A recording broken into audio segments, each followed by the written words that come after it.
आपके प्यार और विश्वास के लिए बहुत बहुत धन्यवाद।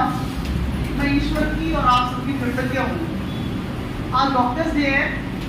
बताना जरूरी इसलिए है कि हम सबकी जिंदगी में डॉक्टर्स की कुछ न कुछ अहमियत है। किसी ने जान बचाई होगी, किसी ने ठीक किया होगा, तो उनको आज कृतज्ञता व्यक्त करें। कृपया एक मैसेज दें।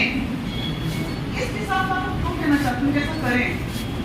ऐसा इसलिए करें कि यदि आप एक कृतज्ञता का भाव अपने डॉक्टर के लिए है, माँ बाप के लिए भी होना चाहिए, टीचर्स के लिए भी होना चाहिए, भाई बंधुओं के लिए भी होना चाहिए। ये एक सहज भाव है। हम जैसा व्यक्तित्व का निर्माण खुद का करते हैं ना, हमारे साथ वैसा होने लग जाता है। So before you become an officer, you need to have those qualities. आप में वो सारी की सारी स्किल्स और क्वालिटीज आनी चाहिए, तभी ईश्वर आपको वो आशीर्वाद देगा कि जा बेटा तू एएसआई बन जा बेटा तू आरएएस बन जा तू कांस्टेबल बन जा। याद रखिएगा, आपके सामर्थ्य का परीक्षण आरपीएससी या आरएसएफएमसी या वो पुलिस हेडक्वार्टर्स नहीं करते हैं। आपके सामर्थ्य का परीक्षण सबसे पहले ईश्वर करता है। आप कहेंगे मैडम से न बनावा भगवान तो माना ही बसोई बनाया, तारा भी दो हाथ मारा भी दो हाथ, अच्छा दिया तो से ना बराबर है, इस्तेमाल करता करया। यानी आपने खुद को दी गई क्वालिटीज को कितना एनहेंस किया, कितना अच्छा किया, उससे आपका स्किल सेट बेटर होगा। और जैसे आपका स्किल सेट उसके लेवल हो जाए कि हाँ यो टावर ठीक है, ओ कड़ा ऐसा नहीं बनने लायक है, तो अपने आप ही आपके ऊपर ईश्वर का आशीर्वाद बरसेगा। मेरे लिए ईश्वर कोई मूर्ति नहीं है। मैं पर्सनली आर्य समाजी हूँ, तो मूर्ति पूजा का कभी मैंने समर्थन देखा नहीं परिवार में और किया भी नहीं। किंतु ईश्वर मेरे लिए एक श्रद्धा का, शक्ति का स्रोत है, अच्छा करने के लिए प्रेरित करते हैं। मेरे लिए ईश्वर और धर्म अलग अलग है, आपके लिए हो सकता है। आपके जो भी आराध्य हैं, आप उनसे रोज उठते ही सबसे पहले इस बात के लिए शक्ति मांगे कि हे ईश्वर, मुझे आज पढ़ने की, अपने लिए निर्धारित कर्म को करने की शक्ति दीजिए, और उस शक्ति को पूरे दिन संचालित अपने साथ रखिए। महसूस कीजिए सारा पावर आपके अंदर है। Age is only a number, qualification is only a degree, और कुछ नहीं। आपको दिखेगा अच्छे भले बीटेक एमटेक पीएचडी को भी कुछ नहीं आता, और 12वीं पास तो आपसे बेटर आता होगा शायद। तो कहने का मतलब ये है कि सब चीजों के पीछे क्या है? आपका एक एटीट्यूड अपने आप को बेटर बनाने का, एटीट्यूड किसी भी परीक्षा को जीतने का, और उसके पीछे जुनून की हद तक पागल हो जाने का। When you have a boyfriend और गर्लफ्रेंड, आप उसको कितना फॉलो करते हो? खूब फॉलो करते हो। कठे गए हो, कठे गई, कब बात कर रहे हो, के पैर के आए हो, के पैर की आई, क्या टेस्ट है क्या नहीं है, नेल्स ट्रिम है कि नहीं है, शेविंग कब करी थी पिछली बार, और जाने क्या क्या। Do so many things, है ना? भाई मैं भी कभी आपकी एज में थी, लेकिन इस जुनून की हद तक यदि आपने अपने लक्ष्य को फॉलो किया ना, तो क्या मतलब गर्लफ्रेंड बॉयफ्रेंड तो मिले नहीं मिले, आपका लक्ष्य 100% हासिल होगा ही होगा। ऐसा नहीं है जो आपको उस लक्ष्य से मिलवाने से रोकेगा। मैं तो शाहरुख खान की वो पिक्चर है ना, जिसमें वो कहते हैं कि किसी चीज को इतनी शिद्दत से चाहो कि पूरी कायनात आपको उसको मिलाने के पीछे लग जाती है। ऐसा होता है जब आपकी मेहनत बहुत अच्छी होती है। तो जिस दिन आपकी परीक्षा होती है ना, तो उस दिन आपका पेट खराब होता, ना घर में कोई परेशानी होती, ना लाइट जाती, कुछ नहीं होता। लेकिन जब आपकी तैयारी ठीक नहीं होती है, तो 2 मेहमान पहले दिन आ जाते हैं, आपका स्टमक अपसेट हो जाता है, सिर दर्द हो जाता है, बुखार लग जाती है, और मैंने क्या क्या बहाने भगवान अपने आप पैदा कर देता है, कुछ लायक ही नहीं है। आप समझ रहे हो मेरी बात को? करके देखना, किसी दिन शिद्दत से इतनी कोशिश करना किसी एग्जाम के लिए कि कुछ और आपको दिखे ही नहीं। लिटरली आपने कभी सुना होगा कि यार मैं तो भीड़ में भी तनख्वाह बैठा रहता हूँ। कई लोग शायरी मारते हैं ना कि मैं तो भीड़ में भी है बेगाना, अपनों में बेगाना। वो एक्चुअली उसको आप ऐसे समझिए कि अगर मैं कहीं बैठ के काम कर रही हूँ, पढ़ रही हूँ, सुन रही हूँ ना, तो मेरे चारों तरफ कोई भी कुछ भी बोल भौंकता रहे, गाता रहे, कुछ भी करता रहे, मुझे फर्क नहीं पड़ता। ये पावर ऑफ कंसंट्रेशन आपको जनरेट करना पड़ेगा। जब आप यहाँ पढ़ रहे हो तो पीछे वाले ने कसूर किया, कुछ फर्क नहीं पड़ना चाहिए। ये बात सच है। एग्जाम में सर मान लो आप लिख रहे हो, प्रीलिम्स का टेस्ट दे रहे हो, कोई भी टेस्ट दे रहे हो, आप तो प्रश्न नंबर 15 पे पहुंचे और पीछे वाले ने पूछा 28 नंबर आता है क्या? अब क्या लगता है वो तो 28 में पूछ गो, मैं तो 15 पे टिकट हूँ अभी। You should not get distracted because of anything मतलब कुछ भी हो जाए। याद रखिएगा जो आपके अपने हैं वो आपके पास लौट के जरूर आएंगे, वो कहीं जाएंगे ही नहीं। जब आप तैयारी कर रहे हो तो इस बात को समझते हैं कि ठीक है कोई बात नहीं, पढ़ रहा है, पढ़ रही है। कुछ समय के लिए नाराज हो सकते हैं कि हमारे पास मिलने नहीं आया, फोन नहीं किया, तो बड़ा आदमी हो, तो बड़ी आदमन होगी, जाने क्या क्या। ये सबके कमेंट आते हैं, सबकी लाइफ में चलता रहता है बेटे। मेरे नहीं हुआ होगा क्या? मेरी भी लाइफ में बहुत सारे लोग हैं, 2-2 फैमिलीज हैं और बड़ी बड़ी फैमिलीज हैं। आप तो शायद उस जनरेशन में हो जहाँ 2-3 भाई बहन होते हैं खाली। मेरे हस्बैंड लोग 7 भाई बहन हैं और मैं पीएच से 6 बहन भाई हैं। हम लोग हो गए बहुत बड़ी ट्रेन बन हो जाए। और सबके घरों में 2-2 3-3 बच्चे हैं। किसी का बर्थडे आ रहा है, कोई पैदा हुआ है, किसी के घर में कोई गमी हो गई है। लोगों ने कहना शुरू कर दिया था मुक्ता तो किताबी कीड़ो है, बात असामाजिक प्राणी हो गई है। कोई का जाए गुनी, कोई जन्म को तो भी का फर्क नहीं पड़ा, कोई का मर को तो भी फर्क नहीं पड़ा है। बहुत ताने दिए, पर मुझे पता था कि मुझे इससे फर्क नहीं पड़ेगा। अगर मैं सफल हो जाऊंगी तो मेरे सारे अपने अपने पास लौट के आ जाएंगे। And they all are with me now. Rather उनसे कई गुना लोग और जुड़ गए जो स्कूल टाइम में छूट गए थे, जो during the course of this time छूट गए थे, शादी के बाद छूट गए थे, वो सब मिलकर वापस आ जाएंगे और आपके हमेशा नए फ्रेंड्स बनेंगे। हर कार्य क्षेत्र में नए फ्रेंड्स बनते हैं। स्कूल टाइम के फ्रेंड आज नहीं है ना, कॉलेज टाइम के फ्रेंड आज नहीं है, आज कोचिंग के फ्रेंड्स हैं। कल सफल हो जाओगे, ट्रेनिंग में जाओगे, ट्रेनिंग में नए फ्रेंड्स बनेंगे, पुराने वाले छूटते चले जाएंगे। ये भगवान ने बनाई है ये ट्रेन, लोग चढ़ेंगे उतरेंगे, चढ़ेंगे उतरेंगे, परमानेंट आपके घर वाले हैं और वो कहीं नहीं जाने वाले हैं। तो बहुत दिमाग मतलब है ना, कोई भी फोन कैसा दिया जाए, 5 मिनट का मतलब 5 मिनट और फिर छोड़ देना। ये बस सोचना वो ऐसे क्यों कह रहा था या कह रही थी, बाढ़ में गए हो, कह रहे तो कह रही थी, ठीक है। यहाँ आप अपने लालच के लिए आए हो, आपका लालच सिर्फ एक है, सफलता। ये सब चीजें सेकेंडरी हैं। सब कुछ आपके पास कोई बैठा है, आपको पसंद नहीं आ रहा है, कल कोई और मिल जाएगा, दिमाग मत लगाओ। पीछे वाले ने कुछ कह दिया, कोई बात नहीं, बोल के रहो। मेरे को तो सामने से कोई गाली दे देना, आप में से कोई मुझे गाली दे दो, कसम से फर्क नहीं पड़ेगा। मैं सोचती कोई बात नहीं, बिना हड्डी की जुबान है, बच्चा है, फिसल नहीं, उसको पता ही नहीं क्या बोल रहा है।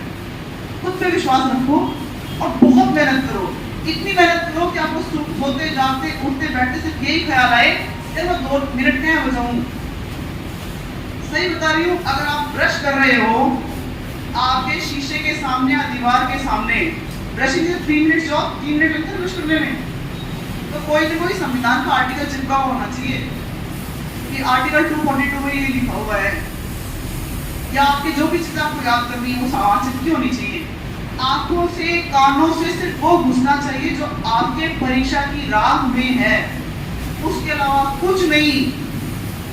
उसके अलावा नो कटरीना कैफ, सही बोल रही हूँ, और नो तुम भी नया चल रहा हो, पिक्चर भी देखती मैं, कौन चल रहा है आजकल लड़कियों है, whatever my sole purpose।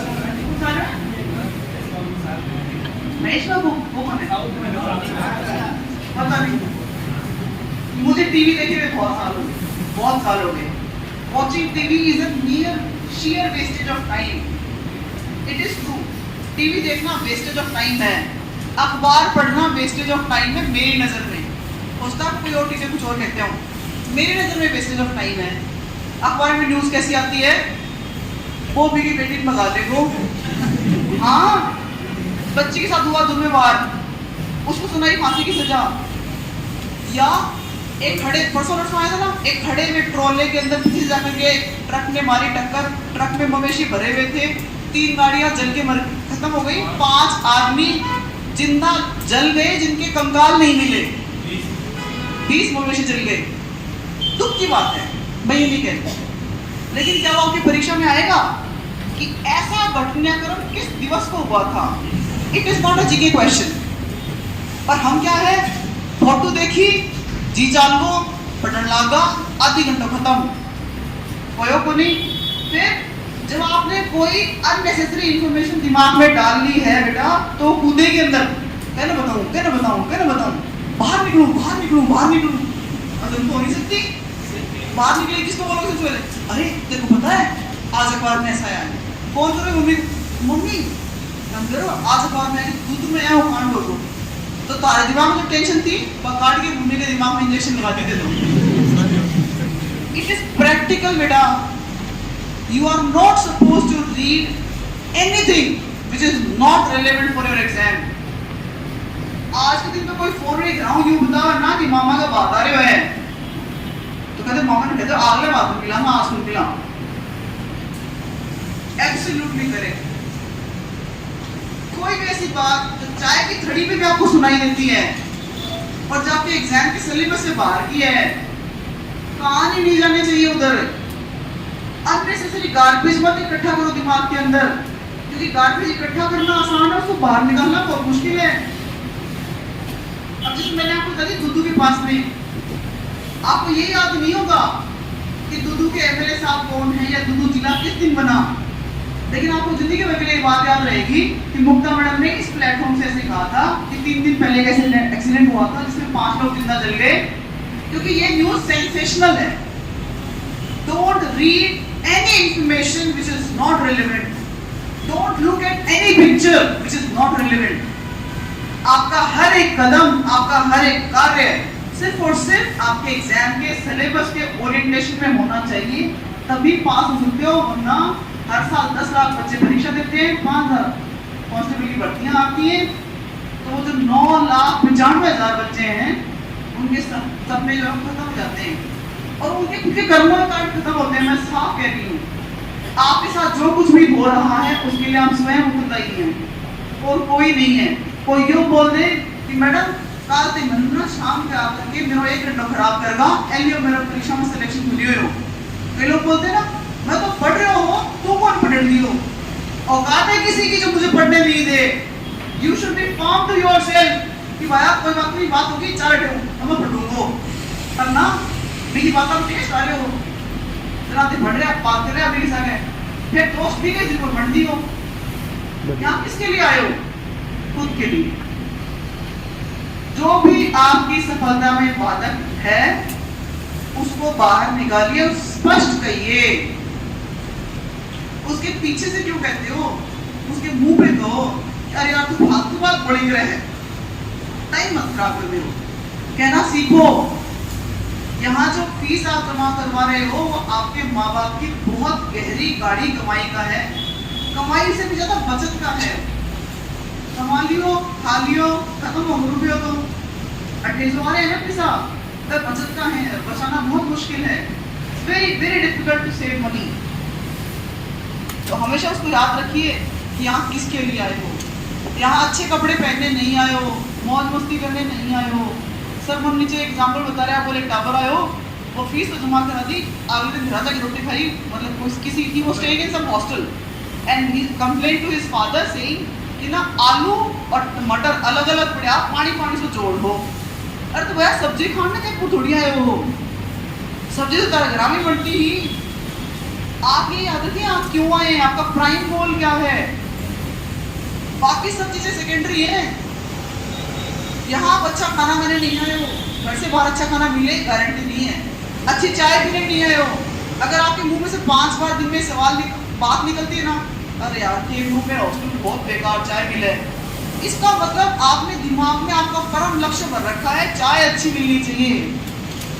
मुंह में से ये सवाल निकलना चाहिए, अरे यार सर ने जो कल टॉपिक पढ़ाया था मुझे याद नहीं हुआ, मुझे याद करना है। समझ रहे हो?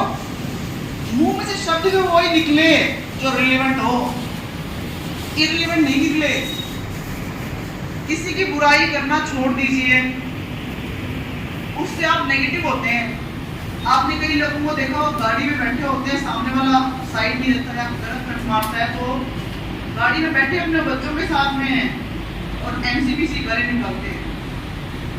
क्या वो शीशे से बाहर निकल के सुनी थी? किसको सुनी? उसको खुद को और उसके बच्चों को। और वही आदमी 5 साल बाद में कहता है मैंने तो ये गाली कभी तेरे को देखते हुए सुना नहीं, आज से पहले तुमने सीखी कहाँ से? तो तुम तो सिखाई गए हो। तो कहने का मतलब ये है कि जो हमारे मुंह से निकल रहा है वो हमारे साथ घटित हो जाएगा। तो मुंह से अपने लिए अच्छा बोलिए, दूसरों के लिए भी अच्छा बोलिए, नेगेटिविटी को मत पनपने दीजिए। मैं कोई साधु नहीं हूँ, पर मैं एक स्ट्रॉन्ग बिलीवर हूँ कि हमारे साथ जो भी होता है उसके पीछे हमारे कर्म, हमारे वचन दोनों बहुत अहम रोल प्ले करते हैं। रोज सुबह उठते खुद को कहिए आज मेरा दिन है, मेरा दिन अच्छा जाएगा, मैं ढंग से पढ़ूंगा और सारा पढ़ाया हुआ रिवाइज करूंगा। 3 बार ये सेंटेंस बोल देना, फिर देखो पूरे दिन कितना मोटिवेटेड रहते हो। ये सब यहाँ का खेल है, सच्ची में यहाँ का खेल है। यहाँ से निकलते हैं हार्मोन्स। हमारा अब गर्दन से ऊपर का बॉडी है, जहाँ बहुत सारी ग्लैंड्स होती हैं, उसमें से बहुत इंपॉर्टेंट है पिट्यूटरी ग्लैंड। उससे ऐसे हार्मोन्स निकलते हैं जो आपको पॉजिटिव रखते हैं। आप 20 बार खुद को बोल दोगे ना, अरे यार कितनी गर्मी है, आपका सारा कंसंट्रेशन सिर्फ गर्मी की तरफ जाएगा और ऑटोमेटिकली आप अपने आप को बीमार महसूस करना शुरू कर देंगे। आपने कई लोगों को सुना हुआ है कहते हुए कि जिन्होंने अपने कैंसर जैसी बीमारी को भी ठीक कर लिया पॉजिटिव अफर्मेशन से।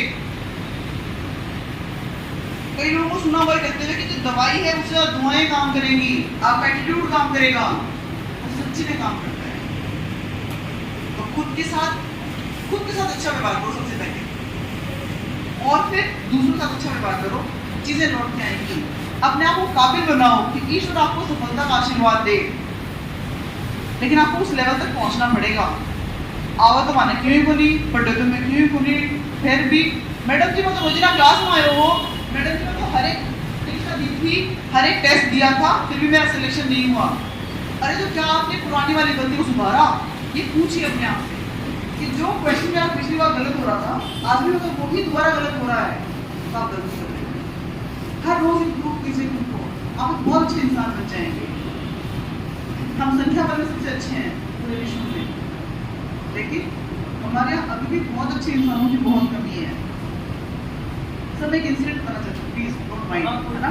2016 की बात है, ये लक्ष्मी मंदिर तिराहे पे समय कोचिंग इंस्टीट्यूट में मैंने कोचिंग ज्वाइन की थी 1-2 महीने के लिए। वहाँ पे ब्रेक हुआ बीच में करीब 4:30 बजे के आसपास। बाहर निकलते एक टी स्टॉल वाला था, वी टुक टी, चाय ली हमने एक कप, है ना। चाय पीने के बाद आई वॉज सर्चिंग कि कहीं ड्रॉप करने के लिए बिन मिल जाए। मेरे साथ के कम से कम 50 ऐसे एस्पायरेंट्स थे जिन्होंने ऐसे ही फेंक दिया रोड पे। अब खप्पी करने की आदत है मेरे तो, मैंने सर आप ये क्या कर रहे हो, रोड पे फेंक दिया। कहते मैडम सुबह साफ हो जाएगा। मैं कहा सुबह तक तो 11 घंटे हैं, 11 घंटे तक ऐसे ही पड़ा रहेगा। और मैडम थारा जीमा थे उठा दो। That was such a bad comment. I never expected. मैं कोई बात नहीं सर, आपने कह दिया, मैं इतना सम्मान आपको कहती हूँ। बच्चा वो मुझसे छोटे थे काफी उम्र में, फिर भी मैंने उठा करके उनके सामने फेंक दिया। चलने लगी ना मैडम, मैंने आपने कह दिया मैं उठा देती हूँ। मैं आज यहाँ हूँ, वो अभी भी वही है जहाँ वो थे।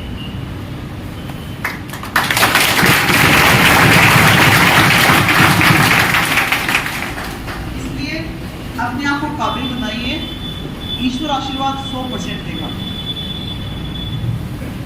किसी का कोई सवाल हो तो पूछ सकते हो। अरे भाई है यहाँ पे वाले एग्जाम देने वाले होते, मन में है कितना आगे बढ़ेगा। RS3 का एग्जाम देना चाहते हैं तो आप अच्छा ठीक है देख लिया। और SI का एग्जाम देने वाले तो ये नंबर में गैप क्यों है? अरे भाई लोगों, RS3 और SI तो बिल्कुल आइडेंटिकल है, word to word syllabus same है, सिर्फ हिंदी को छोड़ के, है ना। शब्द सेम है।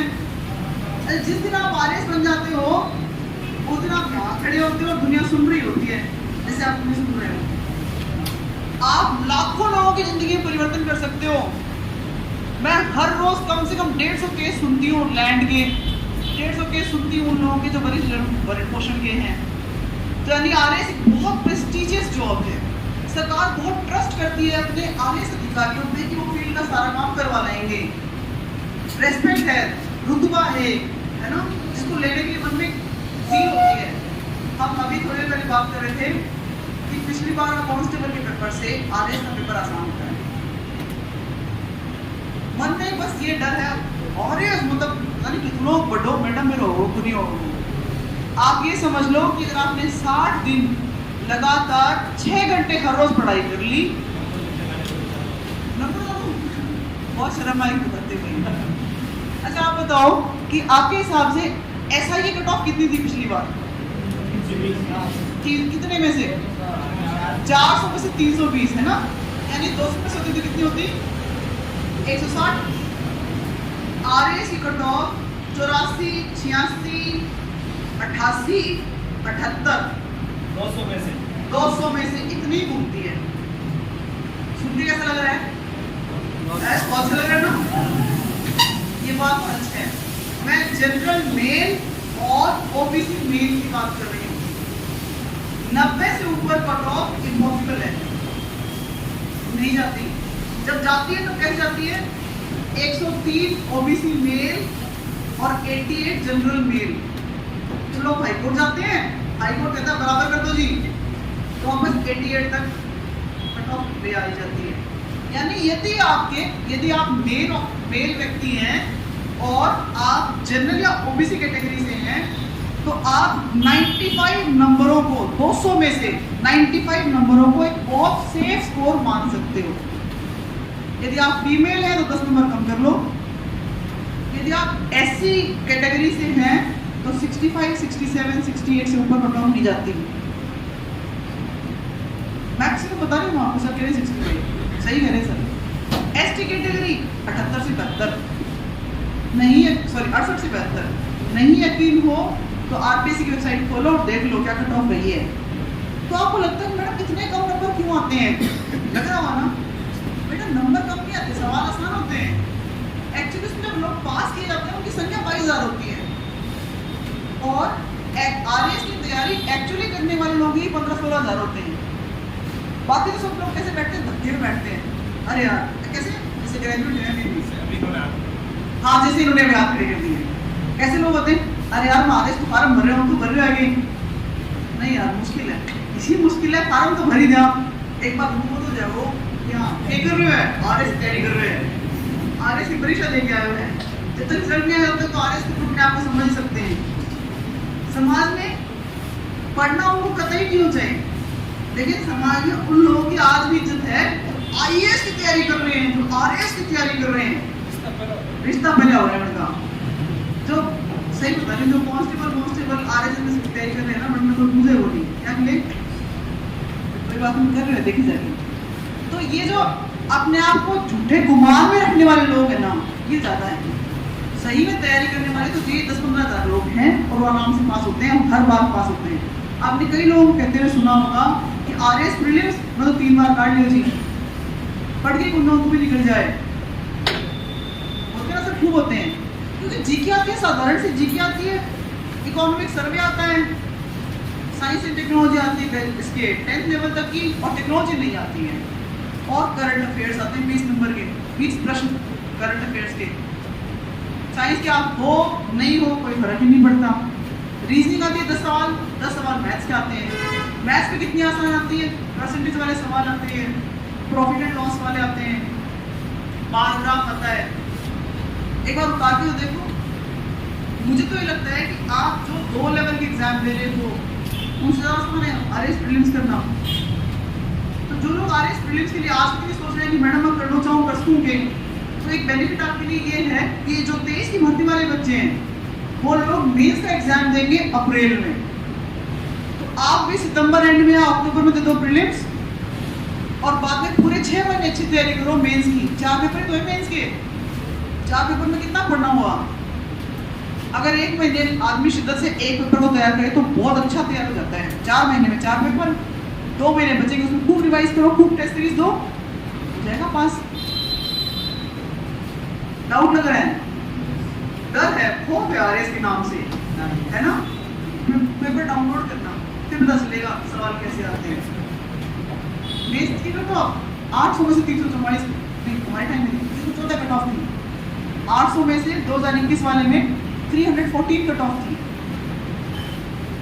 तो फिर ये लग रहा होगा कि मैडम पता नहीं मेंस में क्या सवाल आते हैं ना, वैसे पूछो मेंस में कैसे सवाल आते हैं। ऐसे सवाल आते हैं, अकबर के समय में, हाँ, अकबर के समय में लिखी गई 2 पुस्तकों के नाम लिखिए जो कि अनुवादित की गई थी हिंदी ग्रंथों की। या चंबल नदी की 4 सहायक नदियों के नाम लिखिए। या पश्चिमी राजस्थान में बहने वाली नदियों के नाम लिखिए। या राजस्थान की 2 पेरिनिवल रिवर्स। या राजस्थान का 2011 के सेंसस के हिसाब से जनसंख्या का जो मेल और फीमेल का लिटरेसी रेशियो, हिंदी में क्या बोलते हैं वो जो भी है, हाँ, लिटरेसी रेशियो, साक्षरता अनुपात, थैंक यू, ठीक है। ऐसे क्वेश्चंस आते हैं, and the questions are varies, analytical आते हैं, वो इतने बढ़िया आते हैं। एक सवाल तो आया था सर कि महात्मा गांधी ने किस प्रकार से भारत के स्वतंत्रता संग्राम को नया मोड़ दिया। अब हर आदमी का एक अलग आंसर होगा इसके लिए। मैं तो सोचती हूँ सबसे अच्छा आंसर यही है कि बापू आए कब और उसके बाद में कौन कौन से मुख्य उन्होंने आंदोलन सत्याग्रह किए, बस उनको बिंदुवार लिख दीजिए। अंत में निष्कर्ष में लिख दीजिए कि बापू का प्रभाव क्या था। बापू ने जन जन के अंदर आक्रोश भर दिया सत्ता के खिलाफ। बापू ने ऐसे महत्वपूर्ण मुद्दों पे लोगों को यूनाइट किया, जैसे कि नमक इस चीज को कोई महत्व नहीं मिलता ना। उस टाइम तो एक पैसे किलो आता था, लोग खुद बनाते थे खादी, हर आदमी पहनता था, कांच से पहनो, काम करो। तो कहने का मतलब ये है कि क्वेश्चंस बहुत एनालिटिकल आते हैं, और आप 3 जने बैठ के ग्रुप में डिस्कस करो तो अभी 5 मुद्दे और निकाल दोगे कि बापू ने किस प्रकार से प्रभावित किया, सादगी से प्रभावित किया, स्वच्छता से प्रभावित किया। स्वच्छ भारत मिशन जो है उसमें हमने लोगों भी बापू को इस्तेमाल किया कि बापू अपना सारा काम उसमें हम करते थे, बकरी दूधते थे, है ना। और किसी को कुछ कहने से पहले वो खुद करके दिखाते थे। दांडी यात्रा में देखिए उन्होंने खुद स्टार्ट कर दिया, लोगों ने वहां पे जुड़े हैं। तो क्वेश्चन बहुत आसान आते हैं, हमारे मन का डर बड़ा है, ये एग्जाम बड़ा नहीं है। कुछ और पूछो। इंटरव्यू 800 नंबर का मेंस, 100 नंबर का इंटरव्यू। मेरे मेंस में नंबर आए थे 449, कट ऑफ थी 344, 105 नंबर एक्स्ट्रा थे कट ऑफ से। इंटरव्यू मेरा ठीक गया था, लेकिन मान लीजिए इंटरव्यू वाले दिन मुझे चक्कर आ गया, पेट दर्द हो गया, सवाल पूछने वाले ने कोई ऐसा सवाल पूछ लिया जिसमें मैंने आंखें दिखाती, फॉर एग्जाम्पल, कुछ भी हो सकता है ना। या किसी ने मुझे उत्तेजित करने की कोशिश की और मैं उल्टा बोल के आ गई, कर ले तो करना हो, तो नंबर देता 0। तो भी 449 तो था, और 449 पे मुझे क्या मिलता, मैं डिप्टी बनती आरपीएस ऑफिसर। इसका मतलब आपके हाथ में जो है उसकी तैयारी इतनी अच्छी करो कि आपकी दूसरे के ऊपर डिपेंडेंस न्यूनतम हो जाए। वर्स्ट केस सिनेरियो बनाइए तो कि मान लो अगले ने 0 कैसे दिया, क्या मेरे को कुछ नहीं आता, मान लो गाड़ी काट दिया गया अगले ने, 0 ही देखो, फिर भी डिप्टी तो बनती। एक एग्जाम्पल बताती हूँ, मैडम गरिमा जिंदल 2016 बैच की रिटर्न की टॉपर है, वो 426 नंबर थे होंगे, उनको इंटरव्यू में नंबर थे 25। क्या 25? क्यों? उनसे राजस्थान के सवाल पूछे और वो हरियाणा से थी। अब मारवाड़ी में सवाल पूछें, लोकल यहाँ के पूछें, मान लो कोई पूछ लो धावड़ हो गया है, या पूछ लो भोगली हो गया है, वो नहीं आता उनको, तो तुम जवाब नहीं दे पाए होंगे। एज्यूम कर रही हूँ, नंबर दिए 25, but who is she is DSP, deputy साहब है वो। कौन रोक सकता है ऐसे व्यक्ति को जिसकी रिटर्न की प्रैक्टिस इतनी अच्छी हो।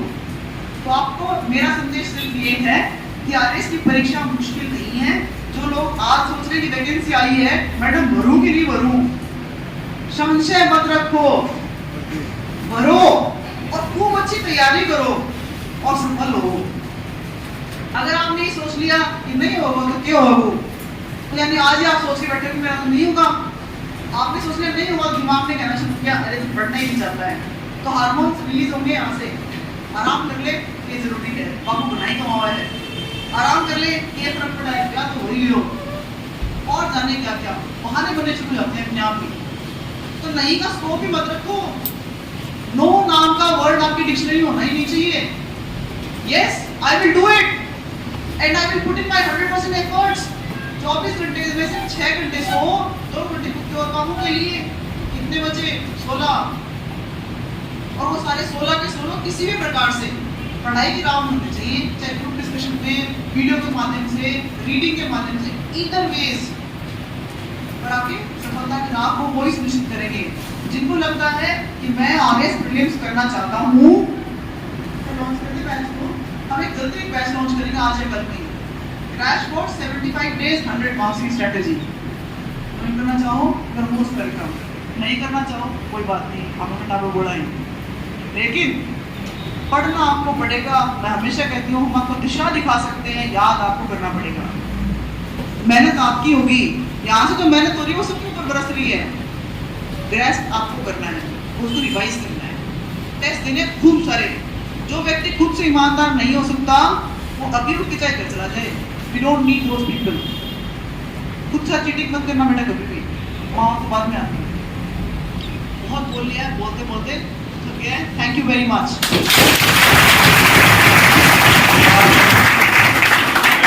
ये पहला जो पूछा गया था ना, जो कहते हैं परिचय बताइए, मैडम ने कहा था कि मैं उस जिले से हूँ जहाँ के अखरोट और रंगरूट प्रसिद्ध है। बताओ सही में यही कहा था। अब मुझे ये याद कैसे है कि इन्होंने बहुत पहले मुझे बताया था। वो याद रखने की कैपेसिटी होनी चाहिए आप लोगों को। तो इन्होंने क्या कह दिया उसको अपने जीवन में उतारो। अब ये बताने का एक बहुत अच्छा तरीका कि जब मेरी वाइफ इंटरव्यू देने जा रही थी तब हम फोन पर बात कर रहे थे, तब इन्होंने कहा कि अगर वो पूछे आपसे तो वो भी झुंझुनू से है, ये भी झुंझुनू से ही है, तो सीधा यही जवाब कर रहे हैं कि जहाँ के रंगरूट और भ्रूण प्रसिद्ध है मैं उस जिले से आता हूँ। अगला प्रभावित होगा। जैसे मैडम ने कहा कि वो हरियाणा से थी, तो बबूलिया क्या है, कोक क्या है, ठीक, अपने आणो क्या है, हापो, कोई भी अपनी लैंग्वेज, ठीक है, अगर वो पूछ रहा है तो अपने आप जवाब दे सकते हैं। जैसे कई बार क्या कुआ जो होता है उसको गांव में भेरा कहते हैं, जी भेराम गिरे, लेकिन गंगानगर में आप जाकर किसी को भी कह दो भेराम गिरे, वो कहीं भी हो, उसे पता ही नहीं भेरा क्या है, ठीक है। अपने तोरू की सब्जी खाते हैं, कोटा में गिलकी कहते हैं उसको। अब अपने यहाँ तोरू तोरू मांग रहे हैं, वहां को कह रहा गिलकी गिलकी ले लो, तो फिर अंतर आया कि नहीं आया? तो लोकल लैंग्वेज हम नहीं समझ पाएंगे। बहुत बहुत धन्यवाद मैडम, आपने समय दिया। और ये जो है आपको भी अपना डेमो भी देंगे। देखो हमारे बच्चे कैसे पढ़ते हैं। अभी बताना, कॉपियां मत रखना और बेइज्जती मत होने देना, ठीक है। इनका मतलब टॉपिक चल रहा है 1852 की क्रांति, भारत करवाया है इनको। और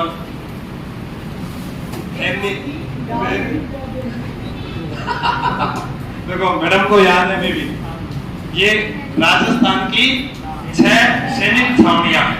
चलो बताओ राजस्थान में कौन सी सैनिक छावनियां है जहां पर विद्रोह नहीं हुआ?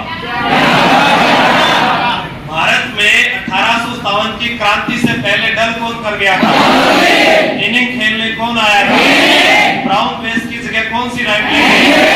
एंटीफील्ड राइफलों के कारतूसों में क्या लगा था? भारतीय हिंदू और मुसलमानों में क्या फैल गया? 1857 की क्रांति की तारीख क्या तय की गई? प्रतीक चिन्ह क्या था? कौन थे? क्रांति से पहले सैनिक विद्रोह कहाँ हुआ? बैरकपुर छावनी में क्रांतिकारी। उत्तर पांडे ने कितने सरकार दी? एक का नाम, दूसरे का नाम, दोनों को कब मार दिया? उत्तर पांडे को फांसी कब हुई? उत्तर पांडे ने नारा कब दिया? मारो। राजस्थान में कितनी सैनिक छावनियां हैं? राजस्थान में पहली छावनी कौन सी है? इसको कौन से 2 देवताओं ने लूटा था? जी और जवाहर जी कहाँ के रहने वाले थे? आपसे पूछा जाए नीमच में अक्सर कितने हैं? क्रांति कब हुई थी? यहाँ पर कितने अंग्रेजों को बंदी बनाया गया? 40 अंग्रेजों को किस जेल में रखा था? Very good, excellent. आप सभी ने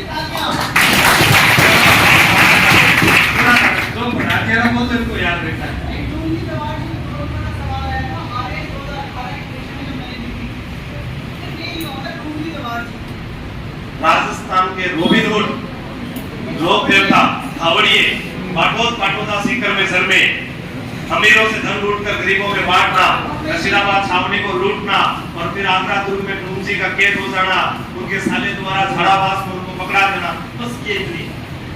मैं तो इसीलिए कहती कि ज्यादा बदतमीज का एक गैंग था जो कि अमीरों को लूट के गरीबों को धन बांटता था, इसलिए लोकल लोग इनको पूजा करते थे और इनको रॉबिन हुड आज भी इनका खा जा सकता है। इतना ही लिखते हैं कि 2 नंबर पूरे लिए आप सुन रहे तो बहुत कुछ बता दिया, इतना तो मुझे नहीं आता था। नहीं बता